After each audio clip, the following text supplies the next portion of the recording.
Seorang partisipan Bobi Nasution yang hadir dalam gedung serbaguna menerobos pas pampers untuk meminta keadilan ke Presiden Joko Widodo pada Minggu 27 Agustus. Partisipan tersebut seorang perempuan menggunakan baju hitam sambil berteriak meminta keadilan. Namun karena dihalangi pas pampres, perempuan tersebut terlihat kesal sehingga melemparkan sandal serta menyemprotkan air mineralnya ke arah Jokowi. Informasi selengkapnya akan disampaikan langsung oleh wartawan Tribun Medan, Anissa. Silakan rekan Anissa. Ya, selamat sore Medan juga Tribuners. Memang benar kemarin itu ada kegiatan di mana Bobi Nasution, relawan Bobi Nasution mengadakan kegiatan besar-besaran di Pancing, Kabupaten Deli Serdang.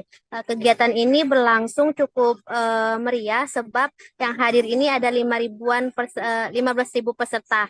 Namun Tribuners, pada saat Presiden RI yang turut hadir dalam kegiatan itu, ada seorang ibu atau wanita yang tiba-tiba masuk dan menyatakan ingin meminta keadilan. Namun sayangnya pada saat kejadian itu Pak Presiden tidak menggubris sehingga melihat itu pas pampres langsung menepis sang ibu itu. Namun pada saat menengahi ibu itu, sang ibu itu langsung melemparkan sendalnya ke Pak Presiden. Namun memang saat kejadian itu tidak mengenai Pak Presiden secara langsung. Sementara setelah digeserkan oleh Pas Pampres, ibu yang melempar tadi itu juga langsung melemparkan air, namun yang kena hanyalah Pas Pampres. Nah, saat ini menurut laporan Polda memang ibu tersebut sudah lama mengalami gangguan jiwa dan sering membuat onar, baik itu di Polrestabes Medan maupun Polda. Namun memang saat ini berdasarkan